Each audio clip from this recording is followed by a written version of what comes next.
8 de maio de 2023, sou Lars Comar, vamos falar um pouquinho de economia. Pois é, muita gente reclamando, abril começou meio frio, meio esquisito, os anúncios que a gente percebe na mídia falam do varejo sofrendo bastante, com margens caindo, com venda caindo. Vamos dar uma estudadinha sobre isso? Já tem alguns números aqui, alguma coisa dizendo como começou 2023, ao menos o primeiro trimestre, muitos balanços publicados. Mas antes de mais nada, quanto você acha que caiu o faturamento moveleiro?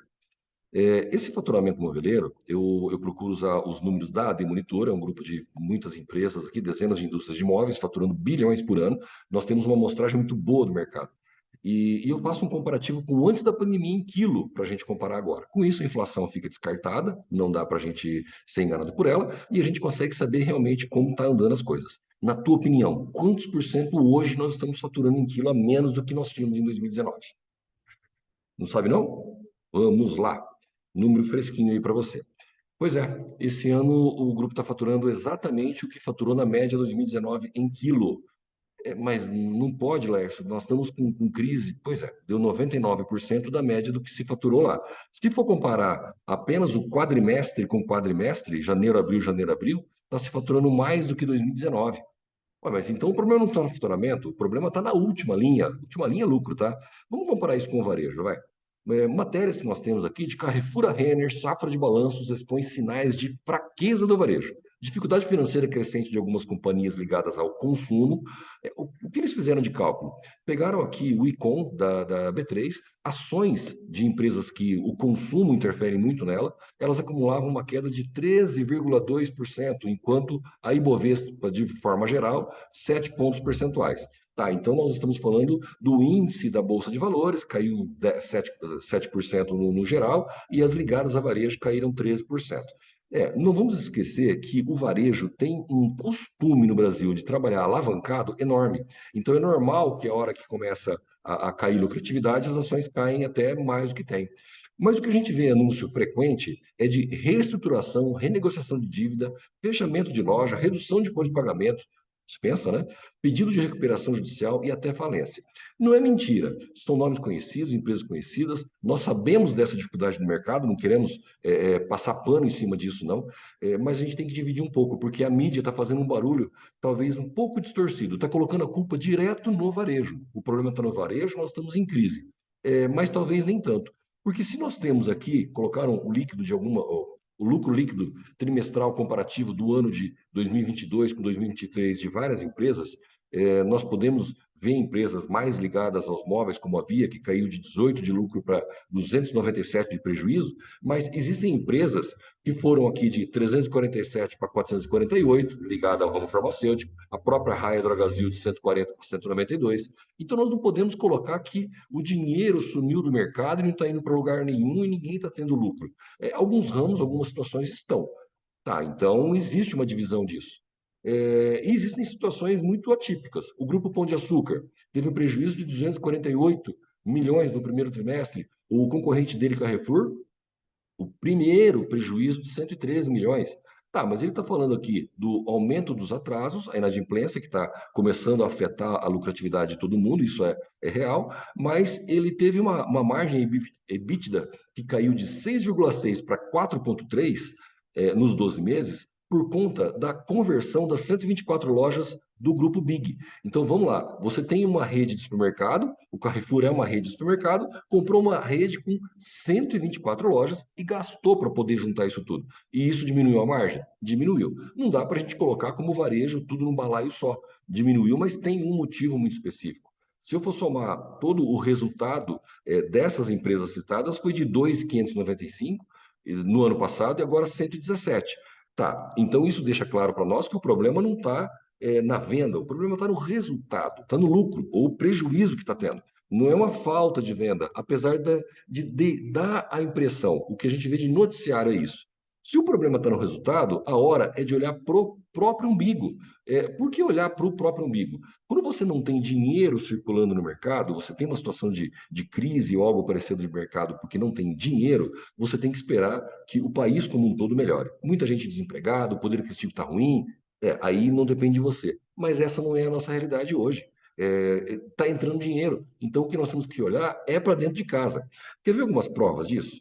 de números que você não vê em lugar nenhum. O que você só vê é aquela notícia que está tudo ruim, que está tudo ruim, mas não é bem assim, não. A própria Renner vem aqui em negrito, o lucro 75% menor, fechou 20 lojas. Pois é, então tá aí a prova que está muito ruim. Pois é, ela está fechando 20 lojas, mas já falou que vai abrir de 15 a 20. Tá, mas o que ela está fazendo então? Priorizando eficiência operacional. Como é que é? Resultando maior eficiência. Simplesmente o que aconteceu com a Renner? Diminuiu o lucro? Diminuiu o lucro. Vai fechando loja? Fechando loja que não está dando lucro. Aquelas que estão com resultado pior, ela vai substituir. Isso nós temos que fazer. Isso é olhar para o umbigo. Ela está olhando para o próprio umbigo. Ela está esperando entrar no prejuízo.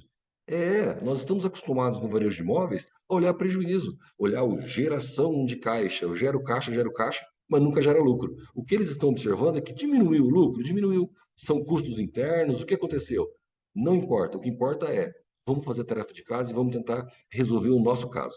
Se você está pensando na sua empresa em reduzir o cafezinho para melhorar lucro, você ainda não entendeu por onde é esse processo. Nós estamos falando em chão de fábrica, se você é um prestador de serviço, onde é que está a tua remuneração? A coisa é grande. Onde que está desperdício? Em que mercado não se ganha dinheiro? É por ali que vai, é o que ela está fazendo. Prova disso é que a própria Renner, do total de loja que está fechando, 13 são as lojas Camicado, que são ligadas mais a home decor. Ah, isso então, tá vendo, Laércio? A parte de móveis, de decoração está ruim. Não, não é isso não. Ela está fechando porque isso aí ela está conseguindo vender melhor pela internet. Então, por que ter loja? Ela vai fechar essas lojas e abrir outras em outros ramos que ela precisa da loja física ou que ela tem um resultado melhor. Tanto que a gente ouve muito da venda ruim. Bom, a Renner reportou um faturamento de 2,8 bilhões. São 6% de crescimento. É mais do que os 3% que ela queria.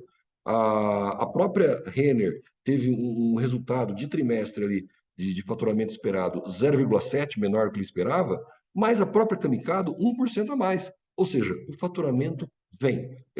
Não significa que eles não vão mexer na estrutura para se melhorar resultado. O faturamento não foi ruim. Lógico que não foi ruim, o dinheiro circulou, só que não sobrou nada. Tá, isso eu concordo sem dúvida nenhuma. Lércio, mas e essa crise? Nós estamos em crise, tá tudo tão difícil. Bom, crise é menos gente circulando. Eu me lembro de trabalhar num escritório durante décadas, onde eu pude visualizar uma rodovia federal, passando caminhões, ligando interior do estado para a capital, e nós percebíamos, toda vez que o Brasil realmente entrava em crises mais sérias, como a rodovia ficava quietinha, você podia atravessar ali tranquila. E toda vez que o mercado fica aquecido, ou no mínimo nos finais de ano, para atravessar essa rodovia se torna um caos. Então nós sabemos que está ligado a gente circulando. Bom, se está ligado a gente circulando, grandes avenidas e marginais da cidade de São Paulo apresentam níveis de trânsito iguais de antes da pandemia, matéria de 4 de maio. Sim, nós estamos em crise, mas estamos circulando igual antes da pandemia? Não, gente, quando está com crise, a pessoa está desempregada, ela não sai de casa, ela não tem grana para pôr gasolina no carro, não há mercadoria para ser entregue, não há serviço para ser prestado. Não é isso, não. Tá, Lércio, mas crise mesmo é menos dinheiro circulando. Vamos lá. Massa de rendimento é a multiplicação, o resultado da multiplicação de quantos brasileiros estão trabalhando, de quanto eles recebem. É, Teve uma queda nos últimos meses? Teve sim, eram quase 280 bilhões entrando, agora está 277. Teve uma quedazinha ali, mas é só olhar para trás, tá? Esse dinheiro que está entrando é muito mais do que entrou no passado. Se for comparar, então, o primeiro trimestre do ano passado com o primeiro trimestre desse ano, nós temos aqui de 250 para 280, arredondando. Então, nós temos aí 12, 13% a mais de dinheiro que entrou de renda do brasileiro no mercado, que é a multiplicação, tá? 97 milhões de pessoas trabalhando, há um ano atrás eram 95, hoje recebendo 2,799 em média, há um ano atrás era 2,614. Então, para o consumidor, ele sentiu essa melhora? Sim, alguns vídeos atrás a gente tem divulgado o nível de confiança do consumidor, intenção de compra, é por conta disso. Para ele, esse período onde a renda dele foi comida por conta da inflação, ela não recuperou totalmente. Não, mas ela está em recuperação. As pessoas, o consumidor comum, o ser humano feito de carne e osso, está sentindo isso para ele. Ficou menos pior, não que esteja bom. Se for comparar os 250 bilhões com 277 que está entrando agora, como justificar um lucro de 2,595 cair para 117? A tendência da política, de forma geral, é sempre arrumar dinheiro. Eu venho falando disso que de algum lugar brota. Vamos comparar a grana que entrou antes da pandemia ou durante a pandemia no mercado? Lá em 2020, foram injetados 275 bilhões na economia por conta da pandemia, mas você lembra que esses 275, por uma coincidência, 270, 280 bilhões é o que entra por mês de grana. Então, lá na pandemia, o governo injetou, através do seiscentão, praticamente um mês de salário. É como se o mercado estivesse em crise, entrou um 14º salário para todo mundo, e isso fez com que vendesse como uma loucura, não tinha produto para se comprar. Lércio, mas é que as pessoas não podiam sair de casa, então por isso elas compravam móveis. Lembra que não tinha carro, não tinha moto, não tinha roupa? Se a pessoa não podia sair de casa, por que ela foi comprar carro zero, foi comprar roupa? Foram só os primeiros dias que valorizou muito o móvel. Depois disso, nem tanto, tá? Isso foi diluído. Então, tá, Lércio, e essa grana, esses 270 bilhões que entraram e que agora não entra mais? Bom, não entra mais, mais ou menos, tá? Notícias desse ano. Aquele reajuste de 9% que o governo está dando aos servidores do executivo, isso só do federal, 11,6 bilhões de reais jogados na economia a mais. Esse aumentinho merreca de 18 reais são mais 6,8 bilhões jogados na economia. Antecipação do 13º, 62 bilhões que era para entrar em dezembro, está entrando agora. Ótimo, está entrando agora, isso vai para a economia, dá uma acelerada, já se prepare, tá? Dezembro, assim como os outros, vai ser fraco. Está aqui, é só esperar. Não vai reclamar que o mercado está ruim em dezembro. Nós sabemos que 62 bilhões vão ser gastos agora, da grana que era para entrar lá. Bolsa Família custou 14 bilhões em março e durante esse ano tem um orçamento de 175 bilhões. Isso significa, fazendo uma continha e somando, que entra 11, entra 6,8, entra 62, entra 65, 256 bilhões estão entrando. Na época entrou 275. Na época foram 68 milhões de beneficiários. Hoje estamos em 55. Praticamente metade do brasileiro tem uma graninha extra entrando de algum jeito. Ou seja, está entrando dinheiro? Está sim. Essa grana está entrando. Da mesma forma, lógico, hoje você vai diluir. O que se comia em restaurante tinha caído muito, hoje isso vai esparramar um pouco mais, a parte de turismo vai esparramar muito mais do que nós tivemos na época. Porém, farmácia, remédios que se gastou muito na época, hoje a tendência é se gastar muito menos. Então, existe um reequilíbrio de mercado. Aí eu concordo. Tem dinheiro entrando, o governo jogando dinheiro. Politicamente, sempre vai haver isso.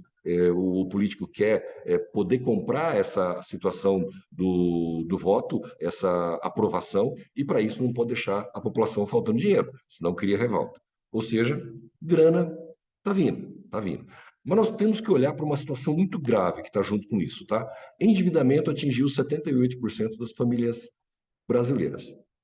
Primeira coisa, vamos esclarecer que endividamento não é gente que está com a corda no pescoço. Você passou no posto de gasolina, abasteceu no cartão de crédito, você fez uma dívida. Esse é o endividamento. O que acontece é que até antes da pandemia, nós tínhamos 60% das famílias com endividamento e hoje foi para 80%. Para traduzir isso de uma forma muito clara, antes da pandemia, para cada 10 famílias, 4 compravam no cash, recebia o salário, colocava no bolso, ia lá e pagava tudo a sua conta. E 6 faziam contas, recebia o salário e ia lá pagar. Ou seja, 6 trabalhavam com o dinheiro emprestado e pagava, e 4 trabalhavam no cash. Isso subiu para praticamente 80%. Significa que 2 famílias a mais estão comprando com o dinheiro a prazo, ao invés de usar o próprio dinheiro. Então, se nós tínhamos 6 famílias que usavam dinheiro a prazo e hoje tem 8, se nós tínhamos 4 que usavam o dinheiro que tinha recebido em cash e hoje são 2, esse dinheiro que entrou na economia, dessas 2 famílias a mais comprando a prazo, esse dinheiro não entra mais. Ele deu um upgrade, tá? Mas ele não tem como ficar dando upgrade o tempo todo. Ele só subiu de 60% para 80%. Só que são 80% que estão ali, e essa quantidade de família endividada, 86,8% a dívida é no cartão de crédito. Isso é um problema. A dívida, em atraso ou não, subiu de 77,7 para 78. O atraso, o inadimplência, foi de 28,6 para 29,1 em um ano, tá? E quem não tem condições de pagar, de 10,9 para 11,5. Todos são índices bem sutis, mas todos aumentaram um pouquinho. É mais gente com dívida atrasada, mais gente que não tem como pagar essa dívida. E toda essa 80 e tantos por cento que é pelo cartão de crédito, é uma inadimplência no cartão de crédito. Então, essas famílias que estão com essa grana circulando, qualquer coisa que acontecer, que ela precisar pagar parcial a fatura do cartão de crédito, o juro é exorbitante, 200, 300% ao ano. Então, o que que ela faz? O que que muitos estão buscando hoje? Um juro menor. Muitos consumidores têm recorrido ao crédito pessoal, modalidade em que os juros tiveram o menor crescimento, média de 42% ao ano. 42% ao ano. Isso significa que se você tem uma conta de 2.000 em janeiro e você foi empurrando ela com a barriga, no final do ano ela chegou em 2.840. São R$ 840 a mais, que tem que sair de algum lugar. Teu salário não aumentou esses 840. Ou seja, os R$ 840 que dava para comprar um móvel, um sofá, um guarda-roupa, qualquer coisa, uma decoração, ele vai para o sistema bancário, ele vai para pagar juros. Aí justifica. Ah, então por que que a gente está reclamando tanto de venda, mas está entrando dinheiro e esse dinheiro não vai onde deveria? Ele está ficando preso no sistema financeiro. O aumento dessa taxa de juros, lembra que a Selic era 12, foi 2%, foi para 13,75%. Gente, é dinheiro, tá? É uma retenção de dinheiro no mercado financeiro muito grande. Então, se as famílias começarem, se nós, Deus me livre, acontece de aumentar o desemprego e essas pessoas se apertarem financeiramente, elas vão para esse juro absurdo. E aí, a parcela do dinheiro, que ao invés de ir para o consumo, vai para o mercado financeiro, aumenta mais ainda. Aí sim nós teremos uma crise, porque nós não temos dentro das empresas, dentro do nosso serviço, como compensar. É algo externo. Bom, então se nós temos esse aumento de juro e o dinheiro está indo para o mercado financeiro, podemos concluir com juro alto, só banco tem lucro, correto? Mais ou menos. O lucro do Bradesco caiu no primeiro trimestre, em base anual, mas vem acima do esperado pelo mercado. Caiu 37% o lucro do Banco Bradesco, comparado com o ano passado, e ele justifica com uma frase bem bonita. Ó. O Bradesco destaca em seu resultado que o início do ano foi de melhora gradual da margem com o mercado devido à reprecificação do portfólio. Traduzindo, aumentou o juro, ele está aumentando a receita, aumentou o preço. Literalmente é isso. E ele está emprestando mais dinheiro, tá? A carteira de crédito expandiu 5,4%, é 5,4% a mais dinheiro emprestado, e esse ano ele pensa de 6,5% a 9,5%. E isso está aumentando o nível de inadimplência também, tá? As operações vencidas há mais de 90 dias foi de 4,3 para 5,1. Então, mesmo o banco, mesmo o sistema financeiro, quando começa a apertar demais a galinha para botar ovo, você corre o risco de acabar matando a galinha. A inadimplência subiu, por mais que ele vá subindo os juros, ele acaba tendo ali o lucro, tá tendo lucro, diminuiu o lucro, e se espera de 6,5 a 9,5 de aumento de empréstimo. Então, o que o sistema financeiro está esperando é que mais famílias, mais empresas, mais gente precise buscar no mercado financeiro. Com isso, vai aumentando essa parcela que vai para o mercado financeiro. Puxa, mas então até o banco diminuiu o lucro? Pois é. A rentabilidade sobre o patrimônio líquido do Bradesco ficou em 10,6% no início desse ano. Se você não é inscrito, se inscreva no canal, compartilhe. 10,6% de lucro sobre o patrimônio líquido. Vamos dar uma pausa para tirar a dor de cotovelo? É alto, hein? Imaginou você no móvel? 10% de lucro sobre o patrimônio, não é isso? Sobre o faturamento, sobre o patrimônio. Que maravilha. Errado eles? Certo eles. Monta o banco e se torna o Bradesco. Eles estão defendendo deles. O que nós precisamos é defender o nosso também. Olhar para o umbigo e ver o que a gente consegue fazer com os móveis. Porque se a gente continuar perdendo parcela para outros cantos outros bolsos, outros mercados, aí não tem solução. Essa situação no mercado financeiro, você pode fazer alguma coisa? Eu também não. Essa está fora da gente. Então vamos fazer igual a Renner? Vamos olhar para o umbigo? O que a gente consegue fazer na nossa operação? Ah, vou tirar o cafezinho. Oi, pelo amor de Deus, está errado. Vou dispensar todo mundo. Não é isso. É como fazer com menos desperdício, como a tua produção pode fazer com menos desperdício, com maior produtividade, como você pode melhorar de verdade lá dentro. Aí sim, porque aumentar o preço para ter lucro não vai rolar. A oferta de imóveis, principalmente, está 40% a mais do que o mercado pode absorver, do que o mercado pôde absorver. Porque a nossa régua, como um amigo disse essa semana, ela subiu muito. A régua está considerando o que se vendeu na pandemia. Aí não dá para comparar. Você acha que acontece isso também? Na tua opinião, qual que é a tendência? Fala para mim. Se quiser, pode mandar no privado também, tá? Agradeço muito matérias sobre outros setores. Tenho recebido aí muitas colaborações e agradeço demais por elas. É o que faz a gente conseguir ter esse material e trocar essas ideias. Muito obrigado. Até semana que vem, se Deus quiser.